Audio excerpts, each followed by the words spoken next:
Hello friends, வண்டி Toyota Innova 2006 model வண்டி தான். வண்டி கோயம்புத்தூர் ரெஜிஸ்ட்ரேஷன் வண்டி, கோயம்புத்தூரில் ஓடிட்டு இருக்குது வண்டி. இதில் கம்ப்ளைண்ட் என்னென்னா, கிளச்சு ரொம்ப ஹார்டாக இருக்குது, புல்லிங் கம்மியாக தான் இருக்குது. அதுபோல் இப்போ ஃபுல் செக்கப் என்னெல்லாம் இருக்குதோ அதெல்லாம் கம்ப்ளீட்டாக பண்ணணும். அப்போ இதில் செக் பண்ணதில் நமக்கு கிடைச்ச கம்ப்ளைண்ட் என்ன, கிளச்சு பிளைட்டு ரொம்ப ஹார்டாக இருக்குது, அதுபோல் ஸ்லிப்பிங் இருக்குது, அதை நம்ம மாற்றணும். அதுக்கப்புறம் இதோட அப்ராம் போல் ஜாயிண்ட் 2 மாற்றணும். லோவராம் புஷ்கிட்டு கம்ப்ளீட்டாக மாற்றணும். லோவராவும் அப்ராமும் எல்லாமே மாற்றணும். பின் அதுபோல் ஸ்டேரிங் பால் ஜாயிண்ட்டு, டயரோட எண்டு நல்ல ஷேக் இருக்குது. 2 சைடு லெஃப்ட் சைடு மட்டும் ஸ்டேரிங் பால் ஜாயிண்ட் கொஞ்சம் தான் ஷேக் இருக்குது. ஆனால் 2 ஸ்டேரிங் பால் ஜாயிண்ட் நமக்கு மாற்றணும். இதில் இப்போ நம்ம கிளச் வேலை தான் பண்ணிகிட்ருக்கோம். கிளச்சு நம்ம லூக்கில் கிளச்சு தான் போட்டிருக்குதுல.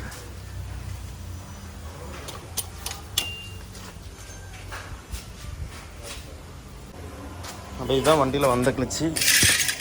இதில் இருந்தது வந்துட்டு வேல்யூட கிளச்சு தான் இருக்குது. எப்போவுமே டொயோட்டாக்கு வேல்யூ கிளச்சு செட் ஆகாது. லோக்கு கிளச்சு தான் பக்காவாக இருக்கும். ஏன்னா கொஞ்சம் லைஃபும் இருக்கும். அந்த லைஃப் இருக்கிறது வரைக்கும் கிளச்சு பெடலு அதே ஸ்மூத்து நமக்கு கண்டினியூஸாக கிடச்சிட்டு இருக்கும். வேல்யூ கிளச்சுன்னா கிளச்சு பெடலு கொஞ்சம் ஹார்டாக இருக்கும். அதுபோல் ஸ்லிப்பிங்கும் ஜாஸ்தியாக இருக்கும். இது பார்த்திங்கன்னா நல்லா ஸ்லிப்பாகி ஓடினதான் இந்த காணிக்கிறது. வேல்யூட கிளச்சு தான் இருக்குது. ஆனால் பார்க்குறதுக்கு புதுசு மாதிரி தான் இருக்குது. ஆனால் கிளச்சு பெடலில் ரொம்ப ஹார்டாக இருக்குது. நம்ம இந்த லூக்கோட கிளச்சு போடும்போது பக்கா ஃப்ரீ ஆயிரும். இதுதான் கிளச்சோட ப்ரைஸு. இப்போ நமக்கு 2 ஷாக் கிட்டு எல்லாமே மாத்திரம். ஷாக் கிட்டு கம்ப்ளீட்டாக போயிருக்குது. லோவராம் அப்புறமெல்லாம் லேத்துக்கு போயிருக்குது. ஏன்னா ப்ரெஸ் பண்ணுறதுக்காக லேத்துக்கு போயிருக்குது. அதுபோக இந்த நம்ம ரிலீஸ் பேரிங் இப்போவும் போடும்போது ரிலீஸ் பேரிங் உட்கார இடம் மட்டும் நம்ம க்ரீஸ் போடணும். அதில் இந்த மில்லிங்கில் போட்டிங்கன்னா வண்டி திரும்பும்போது இந்த க்ரீஸு கம்ப்ளீட்டாக நமக்கு கிளச்சுக்கு மேலே வந்துடும். அப்புறம் ஸ்லிப்பிங் ஜாஸ்தி ஆகிரும், கூடத்தான் செய்யும். அது கூட நமக்கு இதில் எல்லா ஸ்டார் ஜாயிண்ட்டும் இதில் மாற்றணும். என்னென்னா எல்லாத்துலேயும் ஸ்டார் ஜாயிண்ட்டும் ஷேக் இருக்குது. அதனால் ஸ்டார் ஜாயிண்ட்டு 3 செட்டும் மாற்றணும்.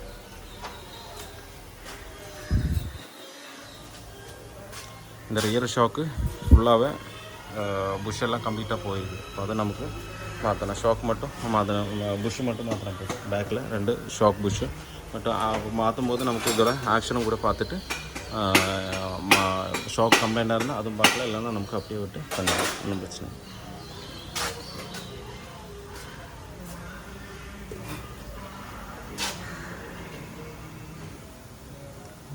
கிளச் அப்போ கரெக்டு சென்டரானால் தான் நமக்கு ஏற்றுறதுக்கு ரொம்ப ஈஸியாக இருக்கும். நான் லூக்கோட கிளச்சில் வரும்போது நமக்கு ஒரு சென்டர் பண்ணுறதுக்கு ஒரு டூலும் கூட அதில் வருது. அது வச்சு பண்ணிங்கன்னா அது கரெக்டாக இருக்கும் ஏற்றுறதுக்கு. அதுபோல் இதில் கிளச்ச லிவர் உட்கார இடம் கம்ப்ளீட்டாக ஒரு புஷ்ஷு வரும். ஒரு நைலான் புஷ்ஷு மாதிரி இருக்கும். அது கம்ப்ளீட்டாக போயிட்டுருக்கு. ஃபுல்லு திருவிச்சு ஃபுல்லாக கம்ப்ளீட்டாக போயிட்டுருக்கு. அதை நமக்கு இது மாற்றணும். அதில் உள்ளில் உள்ள புடி கம்ப்ளீட் எடுத்துட்டேன்.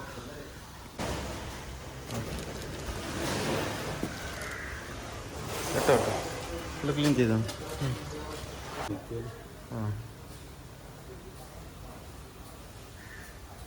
അപ്പോൾ ഇന്നോവയുടെ ക്ലച്ച്, സ്പാർ ജോയിൻറ്റ് അതെല്ലാം മാറ്റിയാச்சு. അപ്പോൾ அதுக்கப்புறம் நம்ம ஸ்டேரிங் போல்ட் 2 மாற்றியாச்சு. அதோட பூட்டு மாற்றியாச்சு, அதோட எண்டும் மாற்றியாச்சு. அதுக்கப்புறம் நம்ம லோவராமோட புஷ்கிட்டும் கம்ப்ளீட்டாக மாற்றிருக்கு. லோவராம் போல் ஜாயிண்ட்டு பிரச்சனை இல்லை. அப்போ அதனால் அது மாற்றலை. நம்ம அப்புறம் போல் ஜாயிண்ட் 2 மாற்றிருக்குது. சஸ்பென்ஷன் புஷ்கிட்டு கம்ப்ளீட்டாக மாற்றிருக்குது. கட் புஷ்ஷு இந்த மாதிரி எல்லா புஷ்ஷுமே இதில் மாற்றிருக்குது. லிங்க் ரோடு புஷ்ஷும் புதுசாக போட்டிருக்கோம். லிங்க் ரோடு பழசு போட்டிருக்குது. அதுபோல் என்ஜின் மவுண்டும் மாற்றிருக்குது. கியர் பாக்ஸ் மவுண்டும் மாற்றிருக்குது. என்ஜின் மவுண்டும் இதில் மாற்றிருக்குது. என்ஜின் மவுண்டும் கியர் பாக்ஸ் மவுண்டும் எப்போவுமே பார்க்கணும். என்னென்னா அது எப்போவுமே வைப்ரேஷன் வந்துகிட்டே இருக்கும். வண்டியில் ஒரு வைப்ரேஷன் வர்றதாக இருந்தால் இந்த மவுண்டிங் போனதுனால தான் என்ஜின் வைப்ரேஷன் பாடியிலுக்கு வரும். என்னென்னா புர்ருன்னு ஒன்று சவுண்டு வந்துட்டு இருக்கும். அப்போ நம்ம அது 2 மாற்றினால அந்த சவுண்டு கம்ப்ளீட்டாக அரெஸ்ட் ஆகிடும். இன்னும் ஏபிஸோட கம்ப்ளைண்ட் இருந்த வண்டியில் அது ஏபிஸோட வயர் கட்டாக இருக்குது இந்த சைடு, ரைட் சைடு. அப்போ அது நமக்கு ஒன்று கழட்டி இந்த ஸ்லீவெல்லாம் எடுத்து அந்த வயர் எடுத்து ஒன்று வயர் எக்ஸ்டெண்ட் பண்ணி சோல்டர் பண்ணி ரெடி ஆகிக்கினா அந்த ஏபிஎஸ் ஒர்க்கிங் கரெக்டாக ஏபிஎஸ் வார்னிங் லைட்டும் அது அணைஞ்சிடும். இப்போ நம்ம ஷோக்கு தான் மாற்றிட்டுருக்கோம். ஷோக்கு நம்ம போடுறது கெப்ரியல்ட ஷோக்கு தான் போடுறோம். ஸ்டெட் மவுண்டு ஓய் போடுறோம்.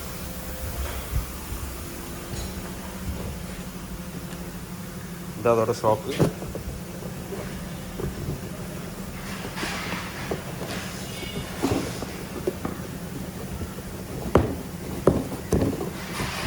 அப்புறத்துக்கு அங்கே தள்ளு.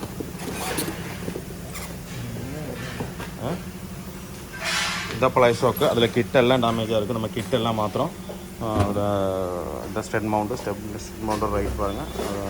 900 வருது. இவ்வளோ இதுதான் கிட்டு வருது. 2 கிட்டும் டேமேஜாக இருக்குது. இது கிட்டு போடாமல் விட்டிங்கன்னா மறுபடியும் ஷாக்கு சீக்கிரமாக போயிடும்.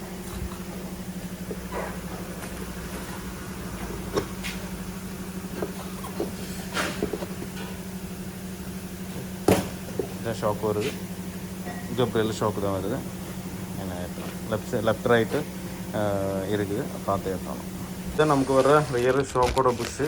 அது ஒரு பீஸுக்கு வந்துட்டு 120 அந்த ரேஞ்சில் வருது ஒரு பீஸுக்கு. அப்போ அது 4 பீஸு மாற்றணும் இன்னோவாவுக்கு. அதுக்கப்புறம் லாக்டோட புஷ்ஷு, அது வித்தியாசமாக இருக்கும். ஷாக் புஷ் மாதிரி இல்லை. ஷாக் புஷ்ஷும் இதுவும் பார்த்தா தெரியும். பார்த்திங்கன்னா இது ஒரு வித்தியாசமாக இருக்கும், சின்னதாக இருக்கும் கொஞ்சம். அதான் லாக்டோடு. இந்த ஷாக் புஷ்ஷில் ஏற்ற முடியாது.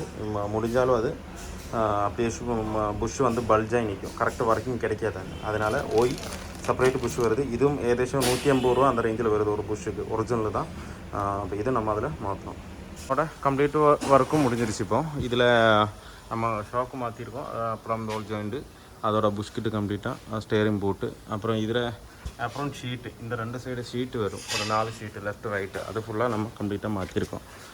அது வந்து ஒய் பார்ட்ஸ் தான் வரும். ஒய் பார்ட்ஸ் தான் போட்டிருக்கோம். இது இல்லைன்னா நமக்கு இந்த இதில் இருந்த மண் சொல்லியெல்லாம் என்ஜினுக்கு வந்துடும், தெரிச்சிடும் அதில். அப்போ அதனால் நம்ம அது கம்ப்ளீட்டாக மாற்றிருக்கோம். அதுக்கு ரைட்டு எப்படி ஒன்று 130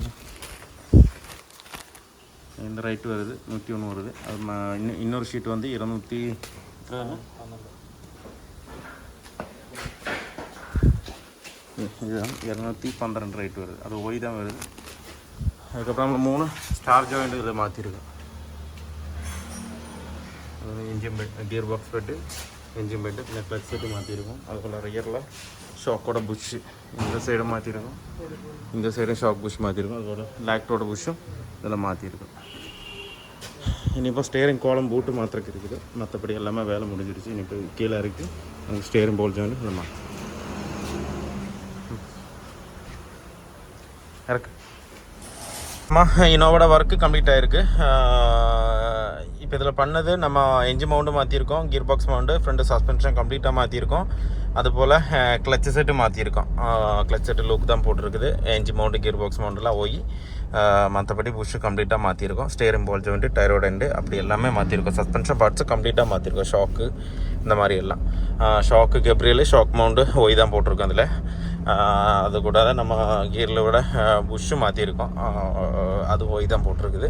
பின்ன சைடு 2 சைடும் வர்ற நம்ம ஆப்ரோன் ஷீட்டு என்னென்னா, நம்ம தண்ணியிலலாம் போகும்போது அது சளி என்ஜினுக்கு அடிக்கிறதுக்கு வாய்ப்பு கூடுதல். அதனால் நம்ம அந்த ஆப்ரோன் ஷீட்டும் மாற்றிருக்கோம் கரெக்டாக.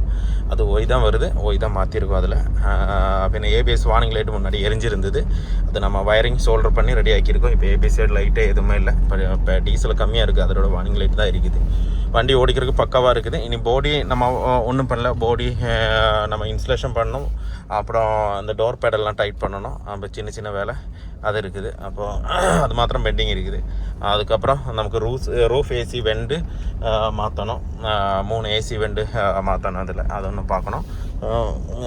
இப்போ சின்ன வேலை தான் இருக்குது. பாக்கி எல்லாம் மற்றபடி எல்லா வேலையும் நம்ம முடிச்சிருக்கோம். வைப்ரேஷனும் எதுவுமே இல்லை. கிளச்சாக இருந்தாலும் நமக்கு சவுட்டும் போது இப்போது பக்காவாக ஸ்மூத்தாக இருக்குது. நம்ம ஆக்சிலேட்டர் பெடல் சவுட்ரு மாதிரி தான் இருக்குது. அவ்வளோ ஸ்மூத்தாக இருக்குது. எப்போவுமே டொயோட்டாக்கு லூக் போட்டாலே நமக்கு இந்த மாதிரி ஸ்மூத்னஸ்ஸு கம்ப்ளீட்டாக வந்துருக்கு. வேறு எந்த வண்டிக்கும் ஏது கிளச்சு போட்டாலும் இப்படி வராது.